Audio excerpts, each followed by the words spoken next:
अभी हम लोग काहे के लिए उपस्थित हैं? हाँ जी, काहे के लिए उपस्थित है? धम्म धम्म सीखने के लिए ना, है ना? ठीक है। ये प्रश्न क्यों किया गया? क्योंकि आपका माइंड तैयार होना चाहिए सीखने के लिए।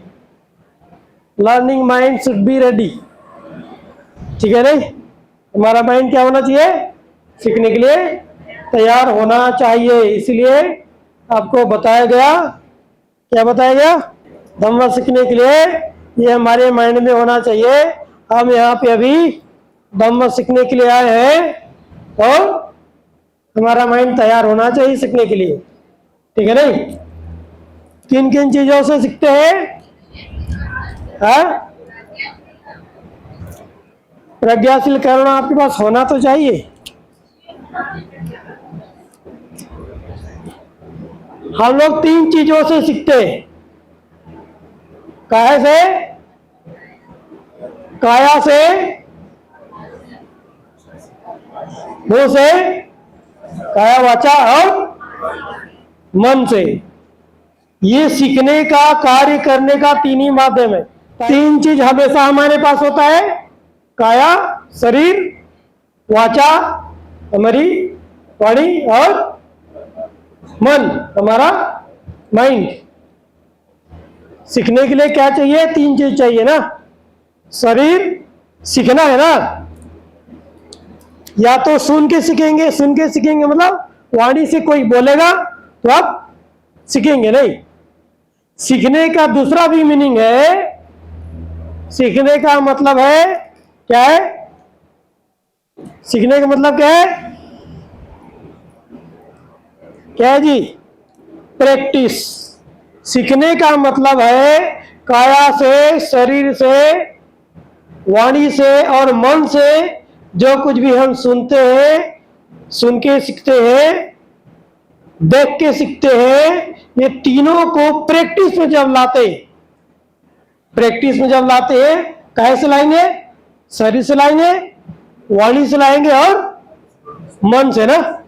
मतलब सीखने की 3 पद्धति है। शरीर के द्वारा, वाणी के द्वारा और मन के द्वारा। कहने तो सीखने की क्या धम्म जो है कि 3 पायरी है। क्या है? परियत्ति, पटिपत्ति, पटिवेदन। परियत्ति मतलब सीखना,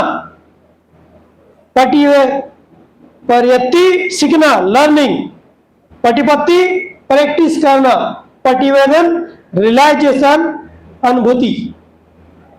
ठीक है ना? ये प्रैक्टिस जो करेंगे, जो सुनेंगे, वह एक तो सुनकर, लिखकर, पढ़कर करेंगे।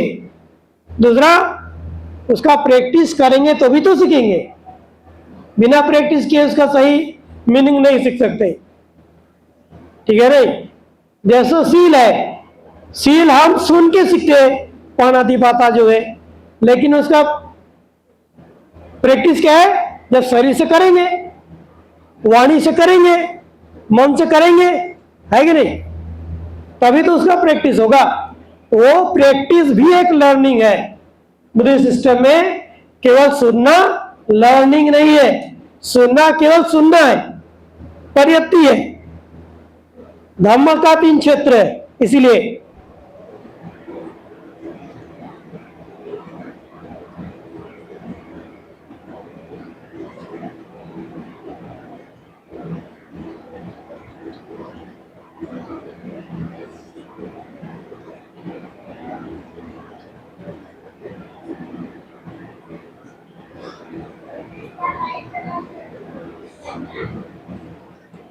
धम्म क्या है? 3 क्षेत्र है।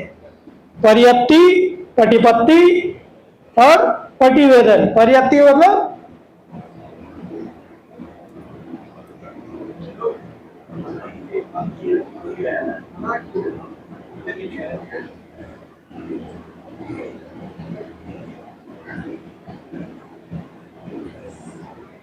और पटिवेदन। परियत्ति मतलब लर्निंग सीखना, पढ़ना, सुनकर, पढ़कर, देखकर क्या कर सकते हैं, सीखते हैं उसको। पाटी उसका जब हम प्रैक्टिस करते हैं, जो हमने सुना, जो हमने सीखा, सुनकर जो सीखा, देखकर जो सीखा, पढ़ के जो सीखा, उसका क्या करते हैं, दोनों को प्रैक्टिस करते हैं, अभ्यास करते हैं। अभ्यास करते करते भी कुछ चीजों धम्म का समझ आता है तो वह अभ्यास के अंतर्गत आता है। वही अभ्यास के द्वारा सीखना होता है, learning of through practice, learning through practice, ठीक है, लर्निंग थ्रू प्रैक्टिस। प्रैक्टिस के द्वारा हम सीखते हैं, अभ्यास के द्वारा भी हम सबक को सीखते हैं। और तीसरा है होता है रियलाइजेशन, होता है बोध, होता है, उससे भी हम सीखते हैं। वो जो मिलता है प्रतिवेदन के बाद उसे ही नॉलेज कहते हैं, ज्ञान कहते हैं, ज्ञान कहते हैं। सीखने से जो आप सुनने से जो सीखते हैं वह सुना हुआ ज्ञान हो सकता है, इंफॉर्मेशन कहते हैं इसको, इंफॉर्मेशन, नॉलेज। जो सुनकर, पढ़कर, देखकर जो आप सीखते हैं वो क्या है, इंफॉर्मेशन, जो आप तक पहुंचता है आप लेते हैं। और उसका जब आप अभ्यास करते हैं, प्रैक्टिस करते हैं, तो धम्म को आप ज्यादा बेहतर चीजों से समझते हैं, वहां एक प्रज्ञा डेवलप होती है। तो प्रैक्टिस के द्वारा आप सीखते हैं, ठीक है। और उसके बाद धम्म का जो तीसरा क्षेत्र है, प्रैक्टिस के बाद कुछ चीजों है अनुभव होता है, रियलाइज होता है, वह नॉलेज एक्चुअल में प्राप्त होता है, उसको ही प्रज्ञा कहते हैं, ठीक है। प्रज्ञा क्या है, इस आधार पे प्रज्ञा होती है, सूत्रमय प्रज्ञा होता है, चिंतनमय प्रज्ञा होता है और भावनामय प्रज्ञा। भावनामय जो प्रज्ञा हमेशा ये प्रैक्टिस करने के बाद ही आता है, उसके पहले नहीं आता है, ठीक है ना। सुनकर, पढ़कर, देखकर जो आप सीखते हैं और जो प्रज्ञा उत्पन्न होता है उसको सूत्रमयी प्रज्ञा कहते हैं। इससे जो प्राप्त होता है उसको क्या कहते हैं, सूत्रमयी पहिया। यहां नीचे लिख दो ना, जो सुनकर, देखकर, आप किताब पढ़कर जो आपको ज्ञान होता है, प्रज्ञा होता है, उसको कहते हैं सूत्रमयी पहिया। जो प्रैक्टिस करके या चिंतन करके ज्ञान होता है उसको कहते हैं चिंतनमयी पहिया। आपको डायरेक्ट में एप्लीकेबल बता रहे, एप्लीकेशन, ठीक है। जनरली ऐसा लोग सिखाते नहीं है, प्रॉब्लम ये उसमें, ये एप्लीकेशन है, हाउ टू अप्लाई। चिंतनमयी पहिया, चिंतनमयी पहिया, बहुत लोग सोचते होंगे केवल चिंतन करके, मनन करके ज्ञान होता है, ऐसा नहीं। लेकिन वास्तव में वो क्या है, प्रैक्टिस करके जो बोध होता है, मतलब उसको चिंतन वहां किया गया, कहा गया, वो केवल सोच के आपके विचार में आ गया, वह चिंतनमयी पहिया नहीं है, ठीक है ना। वो चिंतनमयी पहिया नहीं है। यहां चिंतनमयी पहिया का मतलब है प्रैक्टिस करके जो एक प्रज्ञा जनरेट हो रहा है, ज्ञान जनरेट हो रहा है, उसको हम कहते हैं चिंतनमयी पहिया। और प्रैक्टिस करते करते कुछ धम्म का अनुभूति होता है, उसको कहते हैं भावनामयी पहिया। क्लियर है, कोई डाउट नहीं है इसमें, सीधा सीधा क्लियर। 3 प्रैक्टिस है और 3 उसका नॉलेज है, 3 तरह का उसका ज्ञान है। ये कनेक्ट नहीं कर पाने के कारण तो प्रैक्टिस एक्चुअल में एप्लीकेशन समझ नहीं आता है। जब हम सुनेंगे, सीखेंगे, तो सुना हुआ ज्ञान प्राप्त होगा, नॉलेज होगा, श्रुतमय पहिया। प्रैक्टिस करेंगे, अभ्यास करेंगे तो चिंतन में प्रज्ञा ज्ञान होगा, और जब उसका रियलाइजेशन होगा तो भावनामय पहिया। भावना के मीनिंग क्या होता है? भावना का अर्थ क्या होता है? अच्छा पहले से जाता हूं, चलो। श्रुतमय क्या होता है?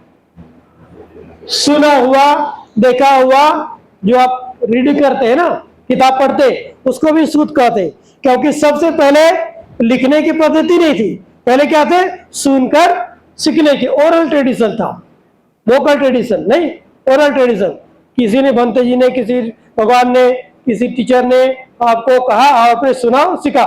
लिखने की पद्धति नहीं थी, लिखने की पद्धति बाद में डेवलप हुई, लेकिन उसको भी हम कहते हैं श्रुतमय प्रज्ञा।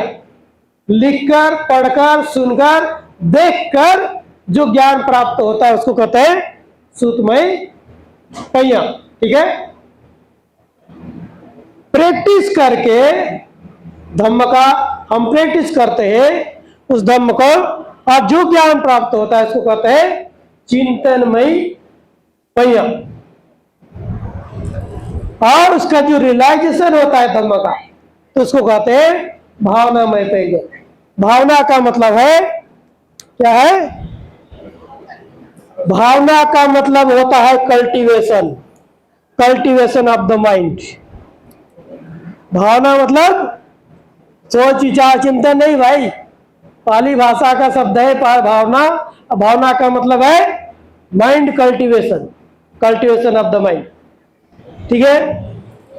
कल्टीवेशन विकसित करना, बहुलीकरण करना, परिपूर्णति करना, इसका प्रोसेस कई है, एक ही नहीं है, कई प्रोसेस है इसका, लेकिन सिंपल में कहेंगे उसको कल्टीवेट करना, विकसित करना, वृद्धि करना, डेवलप करना, बहुलीकरण करना। ठीक है। भावना मतलब बहुलीकरण करना। मान लीजिए सील आपने ग्रहण किया, भावनामय प्रज्ञा कब होगा? जब सील को प्रैक्टिस करते करते करते सील की गंभीर चीज को आप समझ में आएंगे, तो उसको क्या कहेंगे? भावनामय प्रज्ञा। उदाहरण, ज्यादातर हम लोग पेंसिल लेते हैं, और पेंसिल के पहले क्या लेते हैं? क्षमा याचना। क्षमा याचना क्यों लेते हैं? क्षमा याचना लेते हैं, कोई रीति रिवाज है, कर्म कांड है क्या? है नहीं है ना? तो क्या है? क्षमा क्यों ली जाती है और क्यों लेना चाहिए? क्यों लेते हैं और क्यों लेना चाहिए? क्यों लेते हैं जी? क्षमा क्यों लेते हैं?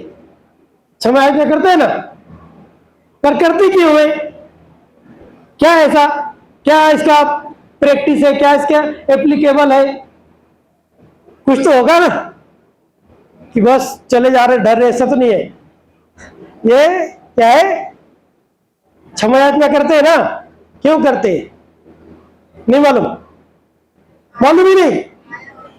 तो उसका कारण यह है कि जो हमने सील लिया है, जब भी पहली बार सील लिया होगा, फर्स्ट टाइम, उसके बाद हमने उसको ब्रेक किया, ठीक है ना? जब ब्रेक हुआ तो उससे दोबारा सुधार करने के लिए एक ही तरीका है। यदि मैंने मेरे मिस्टेक को नहीं देखा, क्या अपनी मैं सुधार कर सकता हूं? नहीं कर सकता। यदि मुझे सुधार करनी है तो पहले मेरे मिस्टेक मुझे देखना होगा, स्वीकार करना होगा, तब उसकी सुधार मैं कर सकता हूं। इसीलिए सील लेते हैं, हमारे टूट जाते हैं, हम क्षमा याचना करते हैं, मेरे वाणी से, शरीर से और मन से जो कुछ भी हमने भूलवश या जानबूझकर हमारा टूटा या भूलवश टूटा, जो हमको नहीं पता, ठीक है, तो जो टूट गया है तो उसके लिए हम क्षमा अपने टीचर से लेते हैं, संघ से लेते हैं, ठीक है, क्षमा लेते हैं और कहते हैं हम दोबारा हम इसको सुधारेंगे, बेहतर करेंगे। इसलिए याचना की जाती है, क्षमा याचना, ठीक है। दोबारा उसको सुधारने के लिए दोबारा अपनी प्रैक्टिस है, ये क्षमा याचना क्या है? एक प्रैक्टिस है, एप्लीकेशन है, जो पुनः हम अपनी स्किल को विकसित करने के लिए अपने लाइफ में इसको अप्लाई करते हैं।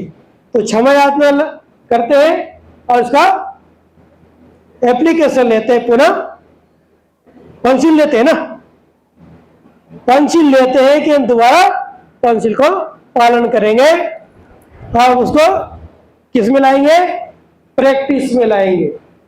और प्रैक्टिस में जब लाएंगे तो प्रैक्टिस करते करते कुछ अनुभूति होगा, कुछ अनुभूति होता है कि नहीं होता है? पता है, प्रैक्टिस करने से ये देखने में आता है कि सील बड़ा मुश्किल है, पालन करना नहीं मुश्किल है, और भी गंभीर में जाते हैं। बुद्ध जैसे व्यक्ति जब गंभीर में जाते हैं वो कहते हैं पंचशील तब तक पूरा नहीं हो सकता जब तक आप अष्टांगिक मार्ग का अभ्यास नहीं करेंगे, अष्टांग मार्ग का प्रैक्टिस नहीं करेंगे, आपका पंचशील पूरा हो ही नहीं सकता। ये उनकी अनुभूति में आता है। किस में आता है? उनकी भावना में प्रज्ञात हो जाता है। ठीक है, प्रैक्टिस करते हैं पेंसिल का और कहते हैं अष्टांग मार्ग का जब तक हम अभ्यास नहीं करेंगे तब तक पेंसिल परफेक्ट नहीं हो सकता। ये उनकी अनुभूति से, भावना ज्ञान से, रियलाइजेशन से अनुभव में आया और फिर अनुभव से ब्रह्म को बताया पेंसिल पूरा यदि करना है तो आपको अष्टांग मार्ग के अभ्यास करनी पड़ेगी। ठीक है, तो भावना नहीं। यदि चिंतन में की बात करें तो केवल पंचशील से कोई व्यक्ति निब्बान तक नहीं जा सकता है। ऐसा हो सकता है ना कि मैं पंचशील पालन करूं और निब्बान तक पहुंच जाऊंगा, ऐसा मन में आता होगा, बहुत लोगों का आता होगा नहीं क्या? सोचते होंगे ऐसे, पर ऐसा नहीं है।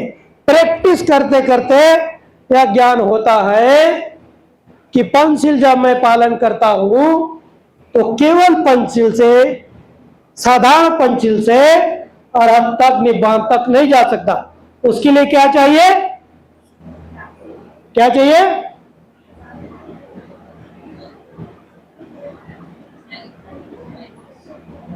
आर्य पंचशील चाहिए। केवल पंचशील निब्बान तक नहीं ले जा सकता, लेकिन आर्य पंचशील निब्बान तक ले जा सकता है। आर्य पंचशील में 8 लक्षण होते हैं। 8 गुणों से युक्त पंचशील आर्य पंचशील होता है। वह आर्य पंचशील आपको निब्बान तक ले जा सकता है। यह ज्ञान जो होता है आर्य पंचशील, वो भावना से, चिंतन से विकसित करते हुए जब प्रैक्टिस में आते हैं तब क्या होता है? भावना में नॉलेज अगेन होता है।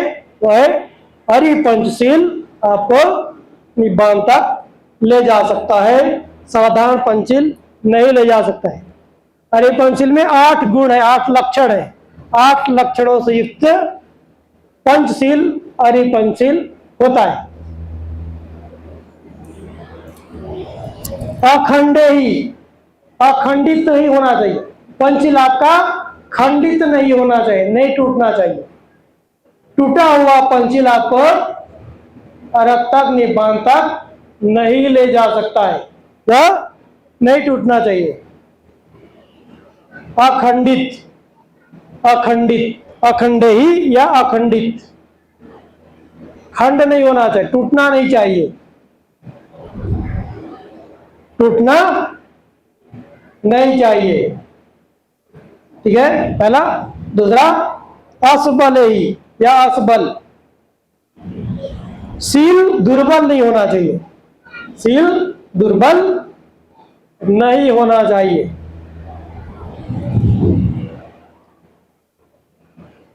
अछिद्देही, सील में छेद नहीं होना चाहिए, सील में छेद नहीं होना चाहिए। खंडित नहीं होना, टूटना नहीं चाहिए। ठीक है नहीं?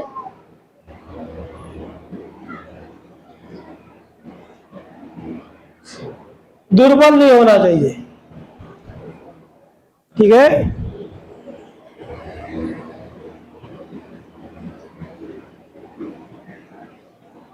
छेद नहीं होना चाहिए। और छेद कैसे होता है? सील में छेद कैसे होता है? हाँ, छिद्दे ही छा छा अपरामठ है बुद्धिस। ये 8 लक्षण है पंचशील का, जो पंचशील को क्या बनाता है?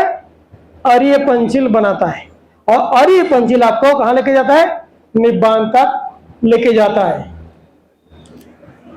पहला क्या है? खंडित अखंडे ही, अखंडे ही, खंडित नहीं होना चाहिए, टूटना नहीं चाहिए, ब्रेक नहीं होना चाहिए, ब्रेक नहीं होना, परम ब्रेक, टूटा हुआ नहीं होना चाहिए, टूटा हुआ नहीं होना चाहिए। असबल, ये दुर्बल नहीं होना चाहिए। दुर्बल भी होता है ना? दुर्बल कैसे होता है? यदि आप देखिए, अलग अलग से समझना पड़ेगा। बात ऐसा है, टूटता कैसे है? सील कैसे टूटता है? सील कैसे टूटेगा? है पालन वाला मत करो। टूटता कैसे बताओ? जब उस सील टूटता क्या है? जब उस सील, जैसे हिंसा पाणाति पाता बेरमणि, हिंसा नहीं करना। जब आप हिंसा करते हैं तो क्या होता है? सील टूटता है कि नहीं? अधीन नहीं आना। जब आप चोरी करते सील टूटता है। कामेषु मिच्छाचारा, जब कामेषु मिच्छाचारा भंग होता है तो टूटता है। मुसावादा, झूठ बोलते हैं तो टूटता है। सुरा मेरे मद्यपमाद हटाना, जब शराब नशा इत्यादि करते तो टूटता है, सीधा सीधा है। और खुद की करने से होता है नहीं, खुद के ये नहीं पालन करने से या गलती से उसको करने से होता है। ठीक है ना? यदि हिंसा किया तो टूटा, चोरी किया तो टूटा, व्यभिचार किया तो टूटा, झूठ बोला तो टूटा, नशा किया तो टूटा। ठीक है ना? खुद करने से। यदि आप कहते मैं खुद नहीं करता हूं लेकिन किसी दूसरे को बोलता हूं करो, तो क्या होगा? असबले ही दुर्बल होगा। आपका सील खुद हिंसा नहीं करते हैं लेकिन दूसरे को हिंसा करने के लिए आप प्रेरित करते हैं, दूसरे को आप करवाते हैं, तो क्या होता है? आपका सील दुर्बल होता है।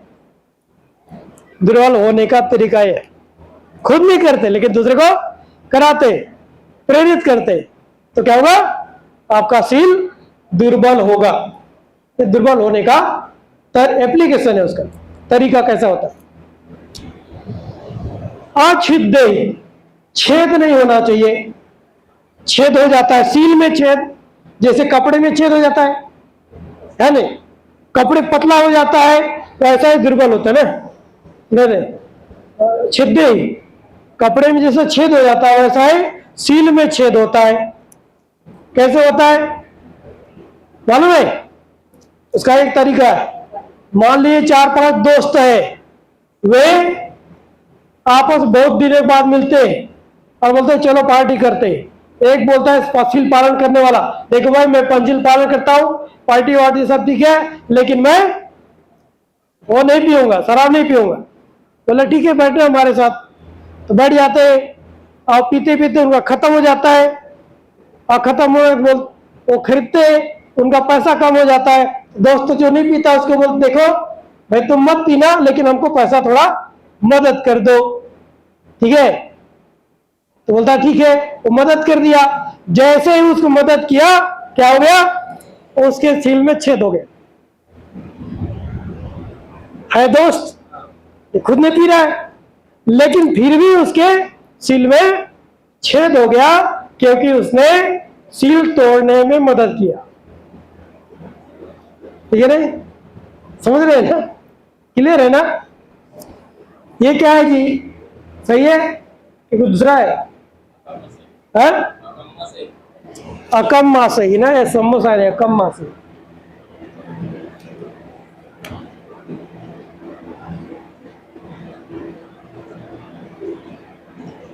अकम्मा सही, ठीक है नहीं? क्या है मीनिंग? भूल गया? अकम्मा सही, यह क्या होता है? सील पतला नहीं होना चाहिए। सील जो है पतला नहीं होना चाहिए। सील पतला नहीं होना चाहिए। अब सील पतला कैसे होता है? मान लीजिए यहां पे कोई सांप आ गया, आप कहते हैं मैं पेंसिल पालने का आने वाला, मैं नहीं मारूंगा। तो क्या करते? कोई ऐसा व्यक्ति है जिसको बुलाओगे तो मारेगा ही, गारंटी है। ठीक है? तब क्या करते हो? उसको बुलाते हो। अब मारते हो, उसको बुलाते हो। जैसे वो आया और उसने उठा के मारा, उसने मारा, लेकिन सील किसका दुर्बल हो गया? आपका सील पतला हो गया। ठीक है?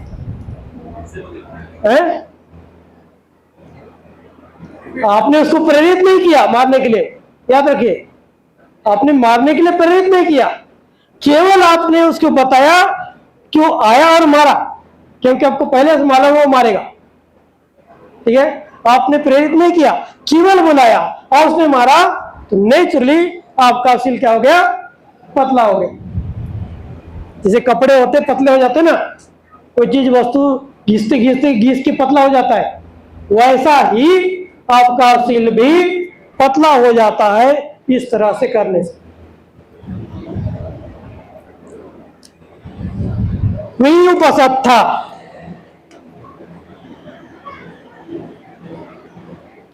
वियुपसत्था का मतलब है वह सील जो अरहत लोग, बुद्ध लोग जिस तरह से सील पालन करते हैं, वैसा ही सील पालन मैं करूंगा और करते।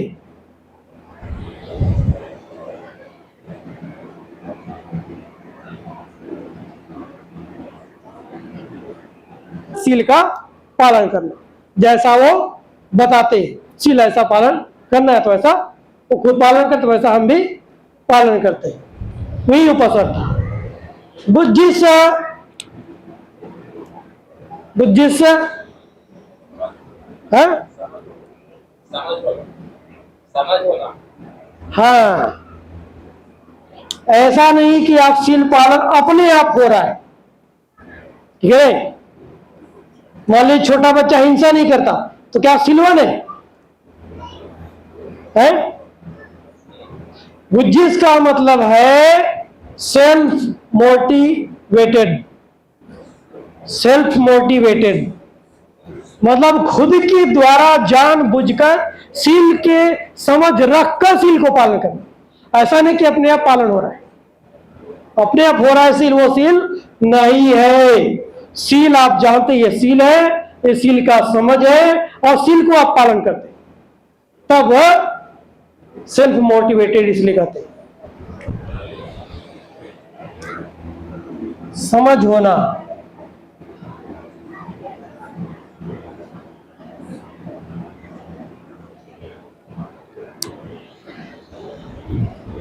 सील मैं पालन कर रहा हूं, ये सील है, और सील को जानते हुए, बुझते हुए, बुझिस मतलब बुझते हुए, जानते हुए, समझते हुए सील को पालन करते। ऐसा नहीं कि अपने आप कुछ भी हो रहा है, मैं जानता भी नहीं सील क्या है और वो अपने आप, बहुत लोग कहते हैं ना, ऐसा ही हो जाता है जी बिना समझे, ऐसा ही होता। छोटा बच्चा जो जन्म लेता है उसको बहुत सीलवान होता है, बहुत लोग ऐसा सोचते हैं। हिंसा नहीं करता, चोरी नहीं करता, व्यभिचार नहीं करता, समय काजी का पालन करता है कि नहीं? छोटा बच्चा करता है, तो क्या सीलवान है? नहीं है, क्योंकि उसको सील का ज्ञान ही नहीं है।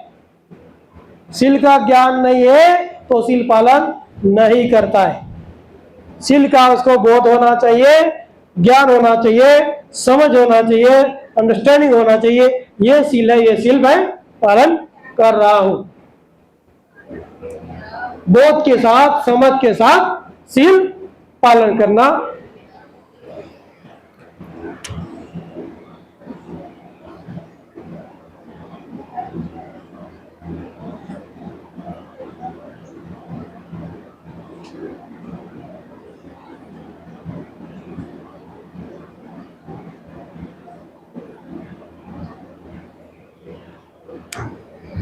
समाधि संवेतनिक, ऐसा शील हो जो समाधि को विकसित करता हो, समाधि की ओर ले जाने वाला शील हो, तो शील हो। समाधि की ओर ले जाने वाला शील होना, समाधि की ओर ले जाने वाला होना, समाधि तक ले जाने वाला होना। शील कैसा? जो समाधि तक लेके जाता हो। ठीक है, क्लियर है?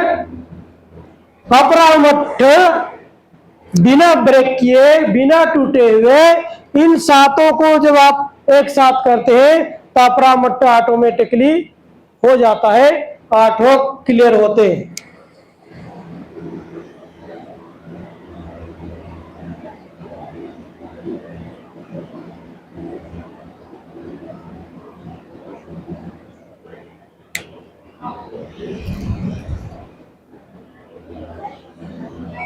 अपरामठ, ये आठों तक बिना ब्रेक किए भली भांति ये सारे को, आठों को अभ्यास करना, प्रैक्टिस करना, एप्लीकेबल करना, दैनिक डे टू डे लाइफ में उसको प्रैक्टिस में लाना।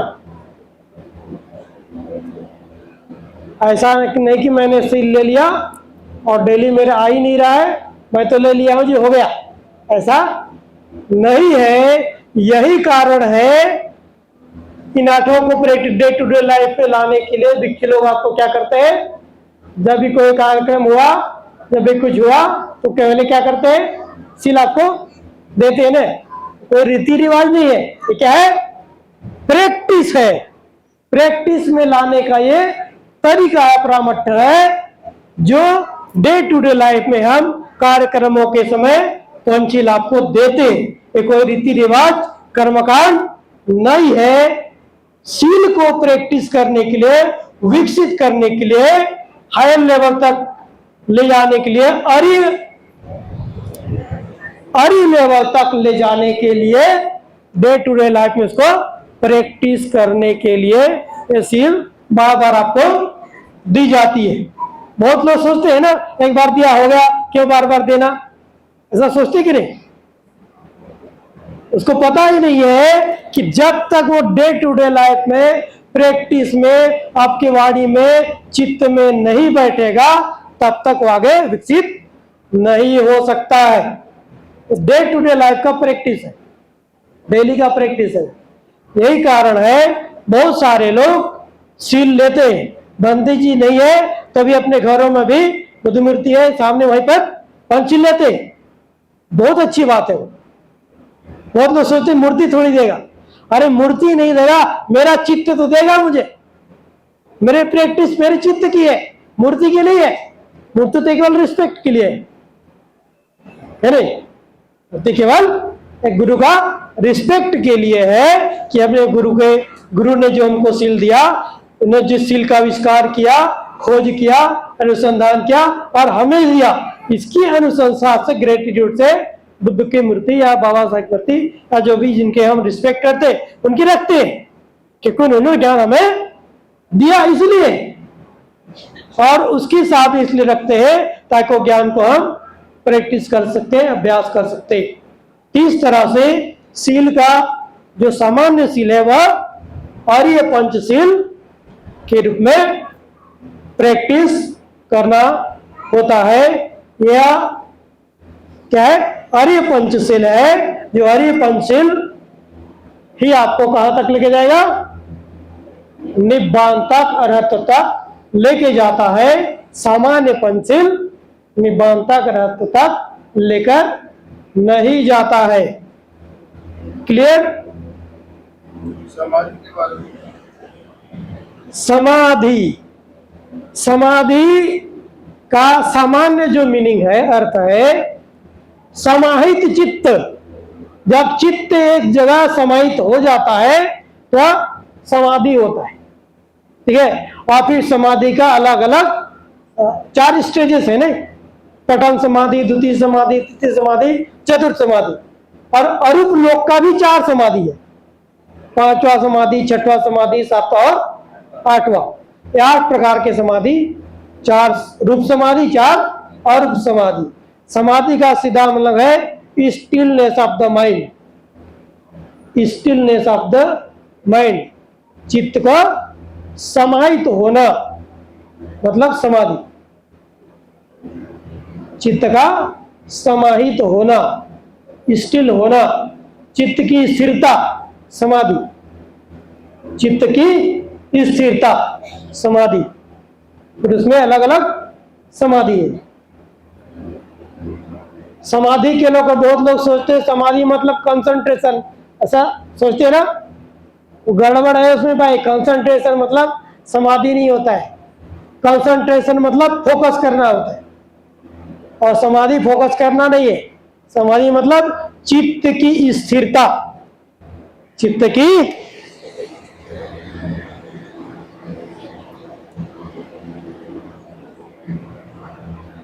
समाधि मतलब चित्त की स्थिरता, स्टिलनेस ऑफ द माइंड। क्या है? सीखने के तरीके, ये सीखने के, प्रैक्टिस करने की आपके क्या है? तरीके हैं, मेथड्स है, एप्लीकेशन है। ठीक है, एप्लीकेशन ही है पूरे। ऐसा नहीं कि पढ़ लिया हो गया, ऐसा नहीं है। क्या है? प्रैक्टिस है, तरीके है, लर्निंग मेथडोलॉजी। लर्निंग सीखने के क्या तरीके हैं? कौन कौन से तरीके?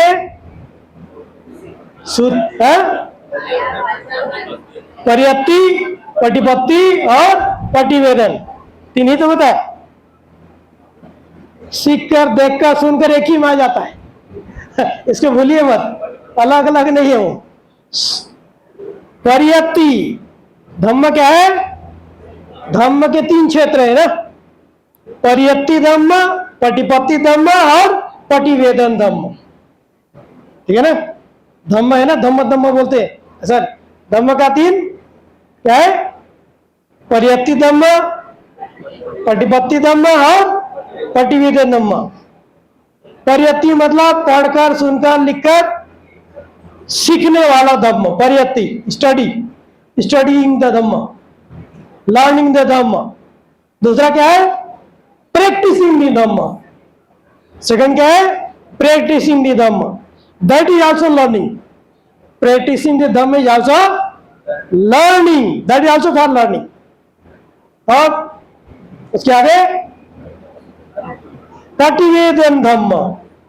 ठीक है ना, प्रतिवेदन मतलब रियलाइजेशन ऑफ धम्म, धम्म का अनुभूति।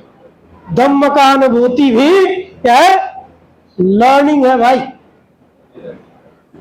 बोलिए मत। ठीक है, पढ़कर, लिखकर, सुनकर सीखते हैं, प्रैक्टिस करके भी कुछ धम्म हमको समझ आता है, और अनुभूति से भी कुछ धम्म हमें समझ आता है। इसी तरह से, इसलिए 3 तरह का ज्ञान होता है। पढ़कर, सुनकर जो ज्ञान होता है उसको क्या कहते हैं? सुतमय पहिया। सुतमय पहिया, knowledge of hearing, knowledge of studying, सुतमय पहिया। और चिंतनमय पहिया, प्रैक्टिस करके जो अनुभूति है, जो हमें प्राप्त ज्ञान होता है, समझ आता है, knowledge of practice, that is चिंतनमय पहिया। और उसका रियलाइज करके, अनुभूति करके जो ज्ञान होता है उसको कहते हैं भावनामय पहिया। और श्रेष्ठ कौन सा है? भावनामय पहिया। ठीक है नहीं, प्रैक्टिस करके, रियलाइज करके, अनुभूति के बाद जो ज्ञान होता है, वह जो धम्म समझ आता है, जो ज्ञान होता है उसको भी धम्म कहते हैं। क्लियर है? धम्म क्या है? लर्निंग ऑफ धम्म, ये 3 मेथडोलॉजी है learning of Dhamma higher level तक पहुंचने के लिए। और उसका एक उदाहरण के रूप में हमने किसको लिया, उदाहरण के रूप में किसको लिया, पंचिल को लिया। पंचिल साधारण पंचिल है, साधारण पंचिल। उस पंचशील को सुनकर पढ़कर परियत्ति करके आपने रोज पठन करके लिख के गाथा बोल के आप पंचिल को पालन करते और उसका प्रैक्टिस भी करते। उसका करते कि नहीं, प्रैक्टिस करते हैं कि नहीं, पेंसिल का करते कि नहीं, उससे भी कुछ ज्ञान प्राप्त होता है कि नहीं, उससे भी पेंसिल का डेप्थ नॉलेज होता है, कुछ ना कुछ होता है। कम हो सकता है, ज्यादा हो सकता है, अलग अलग व्यक्ति का प्रैक्टिस के आधार पर कम बेसी होगा। और हर व्यक्ति पर समय के अनुसार भी वह चेंज होगा, एक ही नहीं रहे, समय के अनुसार भी उसका विकसित होगा, डेवलप होगा। और फाइनली जब विकसित होगा तो आपको यह समझ में आएगा कि साधारण पंचशील आपको निब्बान तक नहीं ले जा सकता है, बल्कि ये पंचशील और ये पंचशील आपको निब्बान तक लेके जाता है। ये यदि आपको समझ में आ गया तो आपको प्रैक्टिस इसके आधार पे, पंचशील को अनुभूति के आधार पे, इसके आधार पे करना पड़ेगा। जब आप करेंगे तो नेचुरली कहाँ जाएंगे, समाधि की ओर जाएंगे, निब्बान की ओर जाएंगे। तो बहुत सारे आपके अंदर के क्या होगा, निकलेंगे ना, बहुत सारे विकार निकलेंगे, बहुत सारे जो कमियां है वो निकलेंगे, धीरे धीरे परफेक्ट होने की ओर जाएंगे। और कब तक परफेक्ट होना है, जब तक बुद्ध जैसा, अनंत जैसे हमारा शील परफेक्ट नहीं होता है, परिपूर्ण नहीं होता है, परिपूर्णति नहीं होता है, तब तक उसको हम विकसित करेंगे, प्रैक्टिस करेंगे इस आठों के आधार पे। क्लियर, क्लियर है ना, क्लियर है? इसमें कोई डाउट है किसी को? Any doubts on this? Only this, इधर उधर की नहीं, ओनली दिस। ठीक है, ठीक है जी। ये सामान्य हम ये सोचते हैं इन सातों को पालन करना मतलब आठवां हो रहा है, ऐसा नहीं। इन सातों को पालन करना और इस आठवें पे ही ये प्रैक्टिस है। आठवां प्रैक्टिस क्या है कि हमको सातों को एक साथ पालन करेंगे, ये आठवां प्रैक्टिस है, समझ रहे? ये स्टेप ये स्टेप ये स्टेप मुझे करना है, ये आठवां प्रैक्टिस है, नहीं समझ आया? एग्जाम्पल, यदि आपको कोई चीज बनाना है, ठीक है, घर बनाना है मान लीजिए, तो क्या चाहिए, ईटा चाहिए, रेती चाहिए, छड़ चाहिए, सीमेंट चाहिए, इतने हो जाएगा क्या? नहीं होगा। वो आखिरी क्या है, सबको मिक्स चाहिए, उसके बराबर परिमाण में चाहिए, एक पर्टिकुलर वे में चाहिए, पर्टिकुलर टाइम पे चाहिए, पर्टिकुलर समय पे चाहिए, किस ढंग से चाहिए, वो सारा आठवें में चला जाता है फाइनल में। ठीक है, समझ आया? क्लियर हुआ? ये सात तो है, लेकिन सातों एक एक एक एक पालन नहीं करेंगे भाई। ये सातों को एक साथ आठवें में आता है, एक साथ उसके पर्टिकुलर कॉम्बिनेशन के साथ जब वो करते हैं तब वो आठवां बनता है। ठीक है, क्लियर हुआ? क्लियर है? यदि केवल आपने अकेले अकेले इसको किया तो आठवां नहीं हुआ, वो आर्य पंचशील नहीं होगा। ये भी है। अपरामट्ठ का मतलब है कि किसी को भी आप छोड़कर एक साथ यदि नहीं करते हैं तो वहां तक नहीं जा सकते। आठों एक साथ होनी चाहिए। जो आठवां आप कर रहे हैं ना, उसका भी आपको बोध होना चाहिए, ज्ञान होना चाहिए कि मैं आठों को एक साथ कर रहा हूं कि नहीं। ठीक है ना, दैट इज आठवां प्रैक्टिस। वो आठों के साथ यदि आप कर रहे हैं तभी वह वहां तक जाएगा, नहीं तो नहीं। इसलिए अपरामट्ठ, आठों अनब्रेकेबल, बिना आठों के नहीं जा सकते, ऐसा। ठीक है, सात को जब एक साथ प्रैक्टिस करेंगे और प्रैक्टिस कर, ये आपको शायद इसलिए नहीं समझ आ रहा होगा क्योंकि ये प्रैक्टिस थोड़ी डिफरेंट है। डिफरेंट क्या बता रहा हूं, एक एक करके हम उसको स्टेप बाय स्टेप जा सकते हैं, ठीक है ना। पहला हमने इसको किया, दूसरे को किया, तीसरे को किया, ऐसा एक एक करके सातों तक जा सकते हैं। लेकिन ऐसा नहीं, इस सातों को एक साथ लेना है, सातों को एक साथ आठवें में लेना है, आठवें में लेना है, वही आठवां है। ये ऐसा बता रहा हूं, इसको मैं सिंपल कहता हूं। आप लोगों के घर में कुछ फोटो होगा और भगवान बुद्ध का बहुत सारे फोटो उसमें, और एक समय जब उसको देखते हैं एक बड़ा उसमें बुद्ध का फोटो दिखता है, देखिए, है ना, है ना। सामान्य देखने में कैसा लगता है, ढेर सारे फोटो, जब फाइनली उसको देखते हैं तो उसमें एक बुद्ध का बड़ा दिखता है, ठीक है ना। वो सभी को जोड़ने से एक दिखता है, अकेले उसको देखने से नहीं दिखेगा, फिर बाकी सारे गायब हो जाएंगे। वो सबको मिला के बना है। और जो बड़ा जो दिख रहा है ना, वो बड़ा बुद्ध का, उसके अंदर भी पैर पे हाथ पूरी अंगों में भी और बुद्ध है, समझ रहे। ऐसा ही ये तरीका है। ये सातों का अभ्यास करते करते जाएंगे तो आठवां क्या है, इस सातों को एक साथ मैं कर पा रहा हूं कि नहीं, इसका भी बोध होना चाहिए कि मैं कर पा रहा हूं, सातों मेरे प्रैक्टिस हो रहा है या नहीं। आठवां प्रैक्टिस क्या है कि सातों एक साथ आ रहा है, और आठवें में उसका अंडरस्टैंडिंग मुझे हो रहा है कि नहीं, उसका समझ है क्या नहीं कि सातों मेरे एक साथ प्रैक्टिस हो रहे हैं कि नहीं, तब आठवां नहीं टूटता है। सातों के एक साथ मैं कर लेता हूं, ठीक है, और सातों को करते समय आठवां ये है कि मुझे बोध हो रहा है कि नहीं, सातों को मैं कर रहा हूं कि नहीं, वो आठवां है। मतलब आठों को मैं कर रहा हूं कि नहीं, ठीक है नहीं है। आठवां ही एक प्रैक्टिस है कि सातों को मैं कर रहा हूं कि नहीं।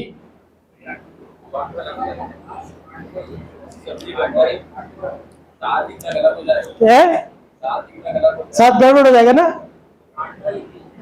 यही कारण है इसमें अरि पंचिल में नेचुरली 8 होते हैं, 7 नहीं होते, ठीक है। 8 लक्षणों से युक्त क्या है, अरि पंचशील। 7 लक्षणों से नहीं, केवल 7 कर देंगे तो 8वां गायब हो जाएगा। नहीं, 8वां गायब नहीं होना चाहिए भाई। ये 8वां डबल है, इसका डबल मीनिंग है, ठीक है। ये 8वां जो है इसकी डबल मीनिंग है, इस बात को समझिए। सातों को करना और 8वें लेवल पे ये करना कि सातों आठों एक साथ हो रहे कि नहीं, ठीक है ना। एक एक करके करना, सातों आप कर सकते हैं, लेकिन सातों एक साथ 8वें में हो रहा है कि नहीं। जैसे मैं मेडिटेशन सिखाता हूं, मैं जो सिखाता हूं, हम लोग आनापानसति सिखाते हैं। आनापानसति आप सभी लोग सीखे होंगे, सीखे? कितने स्टेप सीखे आनापानसति के? कितने स्टेप होते हैं, कितने होते हैं जी? 16 स्टेप्स होते हैं। जो 16 स्टेप होता है, एक स्टेप 2 स्टेप करते जाते हैं, 16 स्टेप।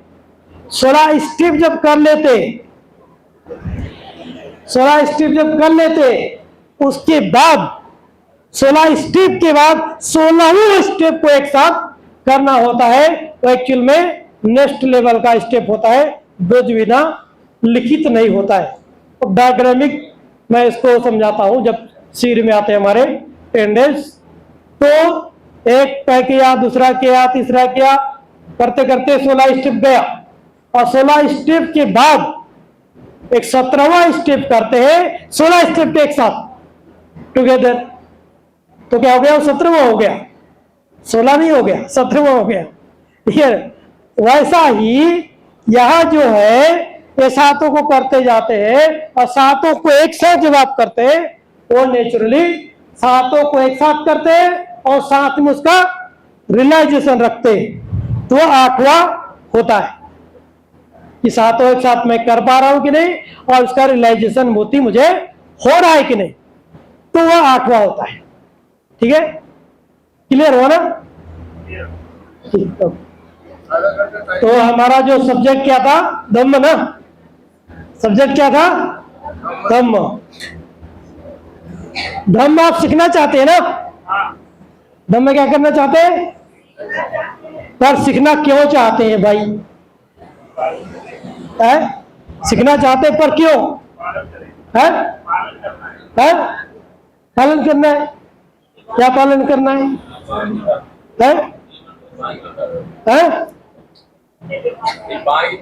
डिमांड, निब्बान, निब्बान की प्राप्ति के लिए प्रैक्टिस करेंगे। है? हाँ जी, निब्बान की प्राप्ति के लिए है। निब्बान की प्राप्ति के लिए यदि कोई करना चाहता है तो उसका सिंगल तरीका है, पब्बजित भावो नेकम्म। गृह त्याग करो और सीधा जंगल में जाओ, भिक्षु बनो और प्रैक्टिस करो, तो निब्बान का रास्ता है। यदि ऐसा नहीं करते हो और कहते हैं कि मैं निब्बान की ओर जा रहा हूं, यह मिसयूज है, सही वाक्य नहीं है। क्यों? ज्यादा समय आपका गृहस्थ जीवन में चलता है, उस प्रैक्टिस में होते ही नहीं हो, और फिर भी कहते हैं कि मैं सो, थोड़ा बचो इससे। ठीक है, यदि निब्बान के लिए जाना है तो पहला काम क्या है?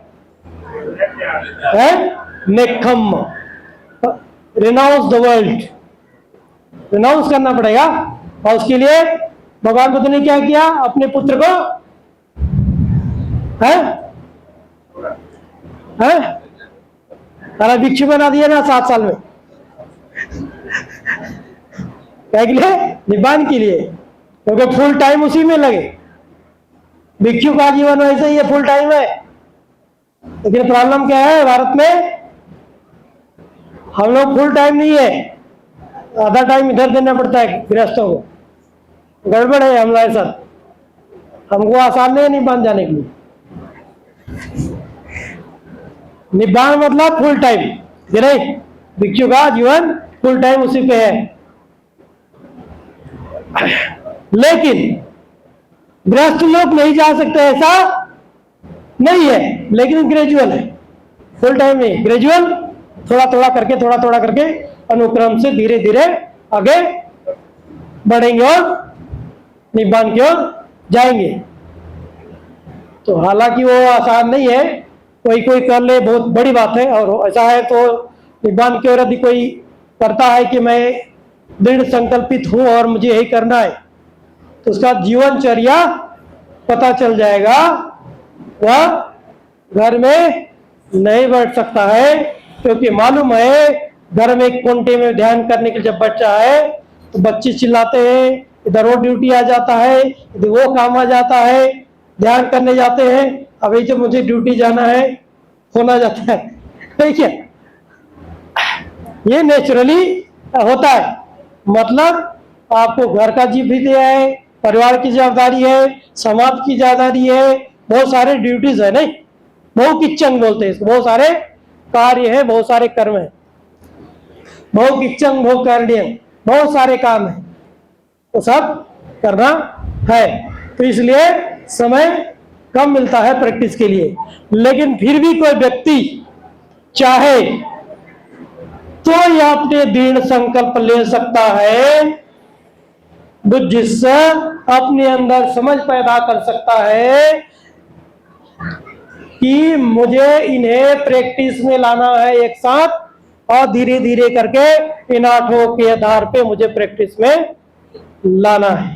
ठीक है, ये ज्यादा और क्लियर होगा जब इसको आप अष्टांग मार्ग को समझेंगे और ये अष्टांगिको मग्गो को जब समझेंगे, उसकी प्रैक्टिस स्किल में कैसी होती है, और ये बनने की प्रैक्टिस कैसी होती है, और ये लेवल का जो प्रैक्टिसर है उसके तरीके क्या होते हैं करने के, उसकी मेथोडोलॉजी क्या है करने की, तब आपको एक्चुअल में वो आता है। वह बहुत मुश्किल है वो प्रैक्टिस में लाना। किताब से पढ़ लेना अष्टांग मार्ग ये 8 है, नहीं, वो कोई पढ़ना प्रैक्टिस करना नहीं है। वो इंफॉर्मेशन मात्र है, नहीं, वो इंफॉर्मेशन के लिए, दूसरों को समझाने के लिए हो सकता है, प्रैक्टिस के लिए नहीं है।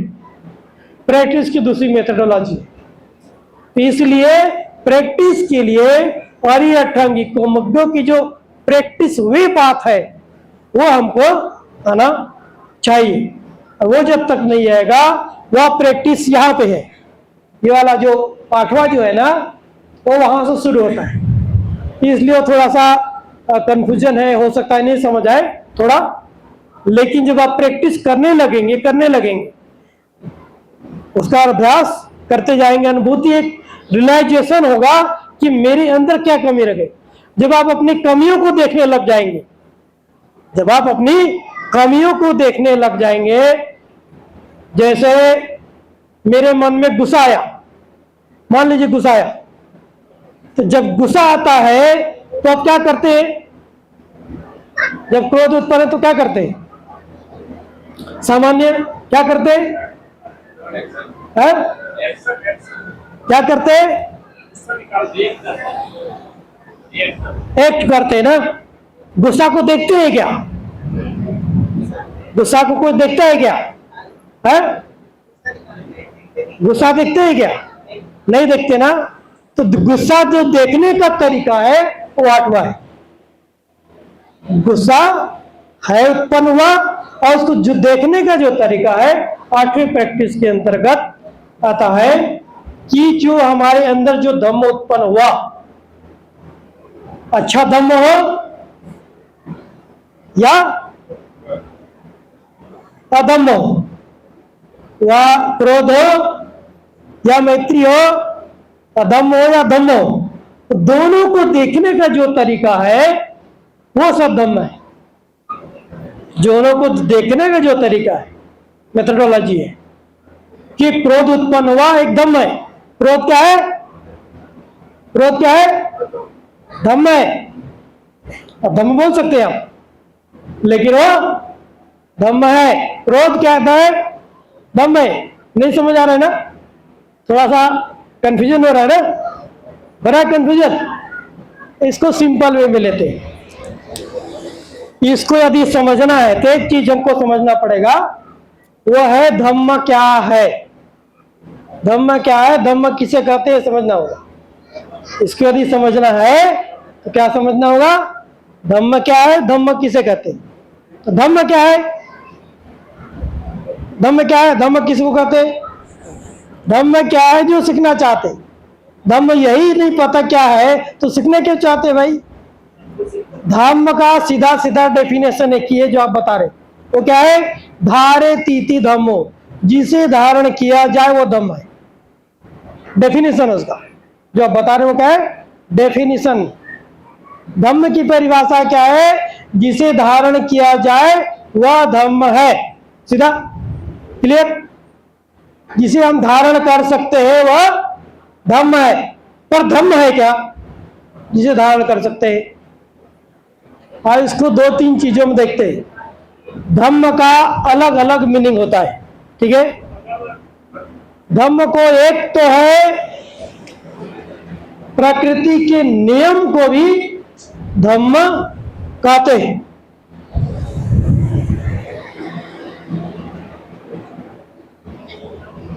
धम्म के अलग अलग है। एक धम्म क्या है? जो प्रकृति का, कुदरत का कानून है, प्रकृति का नियम है, उसे the law of universe is called Dhamma. One thing, ठीक है? द लॉ ऑफ यूनिवर्स क्या है? धम्म है। प्रकृति के, कुदरत के कानून है, नियम है, उसको कहते हैं धम्म। दूसरा है स्वभाव। व्यक्ति का, वस्तु का, चीजों का अपना एक स्वभाव होता है, लक्षण होता है, उसको कहते हैं धम्म, ठीक है? व्यक्ति का, वस्तु का, चीजों का स्वभाव या लक्षण, उसको कहते हैं धम्म, ठीक है ना? और तीसरा है द टीचिंग ऑफ बुद्ध।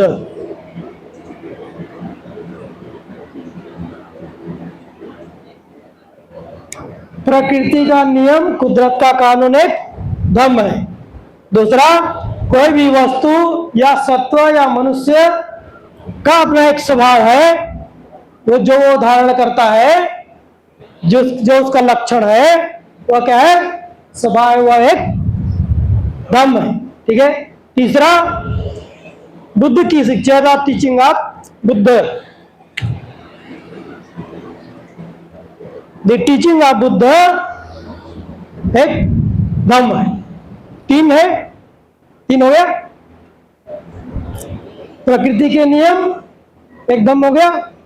दूसरा, स्वभाव या लक्षण,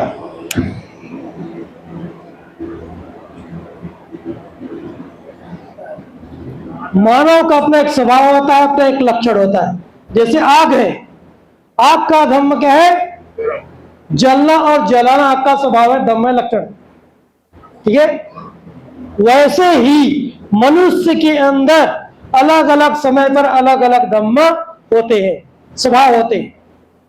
कोई क्रोधी होता है, कोई मैत्रीपूर्ण होता है, कोई दानी होता है। अलग अलग व्यक्ति का अलग अलग स्वभाव होता है, जिसे धारण किया जाता है।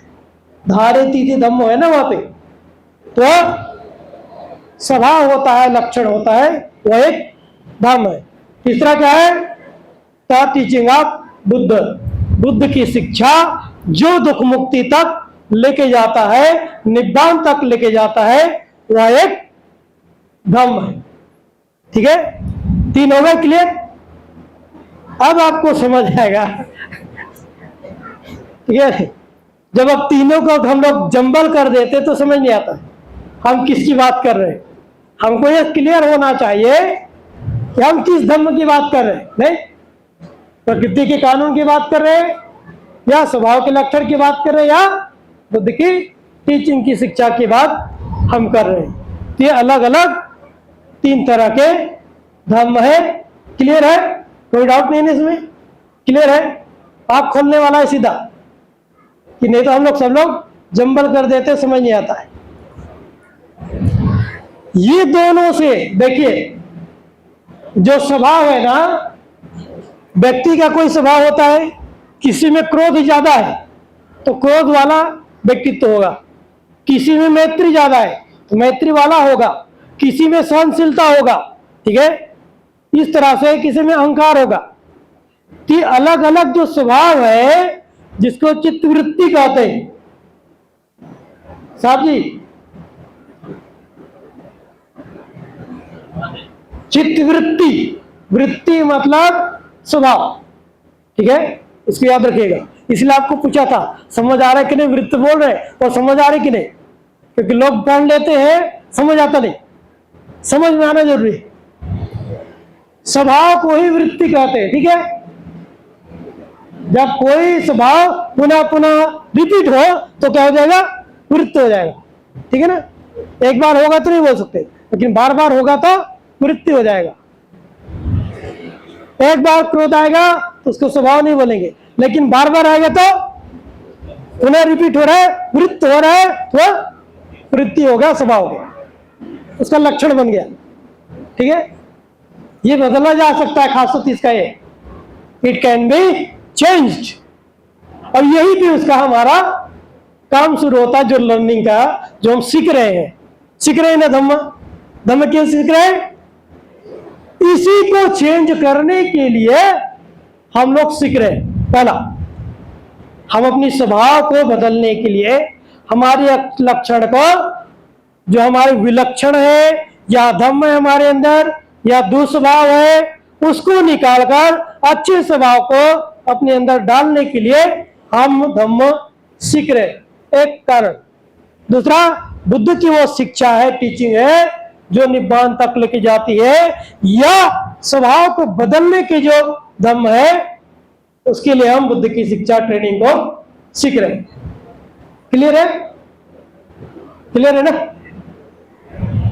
इसको समझने के लिए, इसको बदलने के लिए, इसको समझने के लिए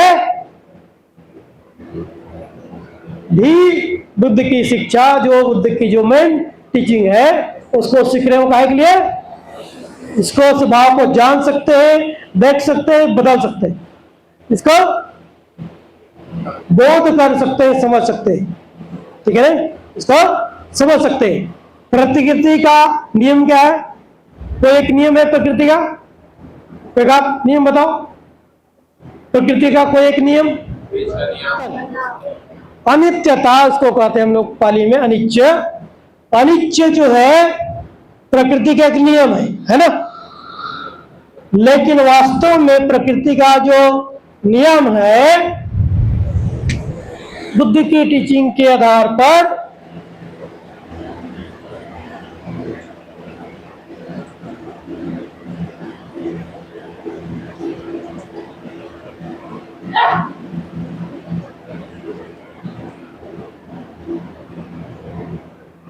प्रकृति के जो नियम है वो है पंच नियम है,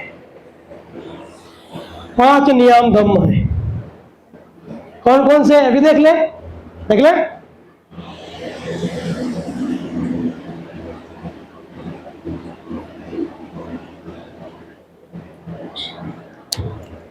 ये 5 नियम धम्म है, जो प्रकृति के नियम है वो 5 है।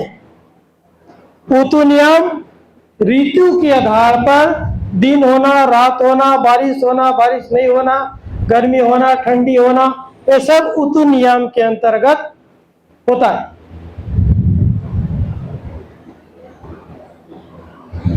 ऋतु नियम, ऋतु होना, बारिश होना, समय जो परिवर्तित होकर जो ऋतु आती है, बारिश होती है, गर्मी होती है, दिन होता है, रात होता है, इसके नियम है। उस नियम के अंतर्गत ये सब चीज होते हैं। बीज का नियम, बीज के आधार पर नियम है। बीज के कैसा? आम के बीच आम का पेड़ लगेगा, हुमेन बीचे हुमेन लगेगा, ठीक है ना। हुमेन बीचे घोड़े नहीं लगेंगे भाई, तुम कितना भी बकवास कर लो, पर होने वाले नहीं।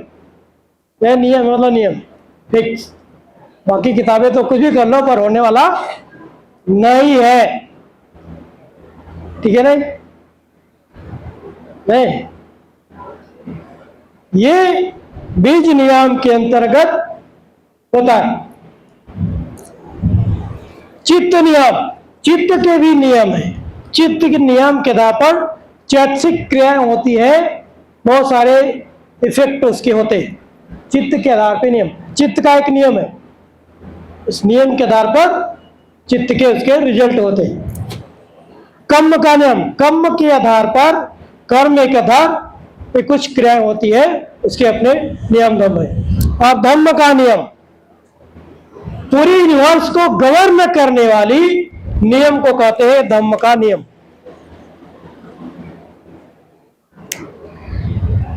पूरी यूनिवर्स को गवर्न करने वाली, संचालित करने वाली नियम धम्म को कहते हैं धम्म का नियम, धम्म नियम, धम्म का नियम। धम्म के नियम के आधार पर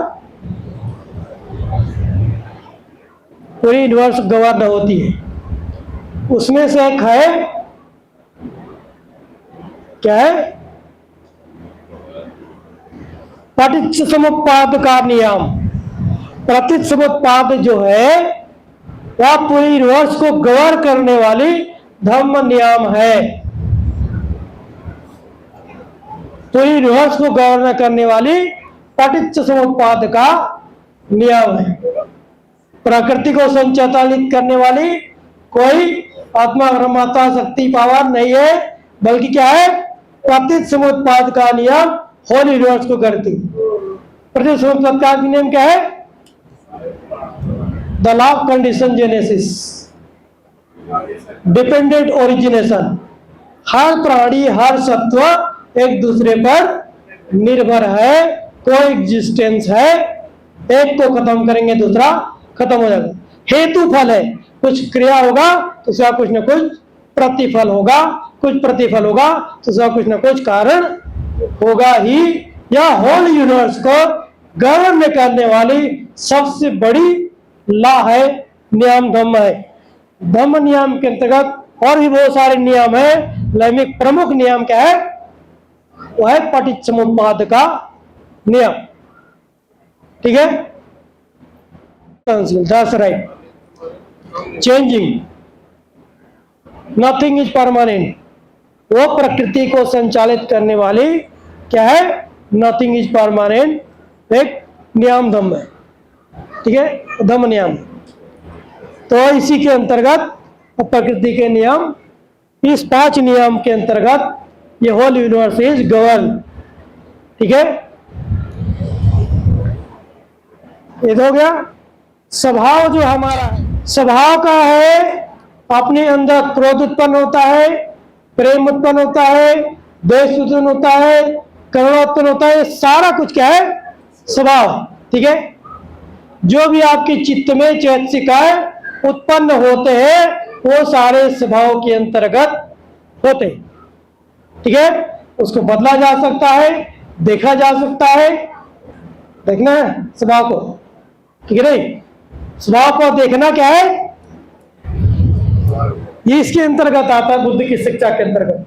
वह स्वभाव अपने आप में नहीं आता है, उसको देखने की जो विधि है, मेथड है, टेक्निक है, मेथडोलॉजी है, वो क्या है, विपස්සना है, आनापानसति है, देखने की टेक्निक है, भावना है, वह बुद्ध की शिक्षा के अंतर्गत है। इसको भी देखने की जो टेक्निक है वह बुद्ध के शिक्षा के अंतर्गत है। ठीक है, ठीक है, डन ना। क्रोध को देखना भी आ जाएगा। बुद्ध की क्या सिखाते हैं, क्रोध को देखना सिखाते, द्वेष को देखना देखता है। जो भी स्वभाव प्लस माइनस जो भी हो, पॉजिटिविटी नेगेटिव एनीथिंग, उसको देखने की जो क्रिया है वो क्या है, बुद्ध की शिक्षा है। ये बहुत बड़ा टूल है जो बुद्ध सिखाते हैं कि ऐसा देखो।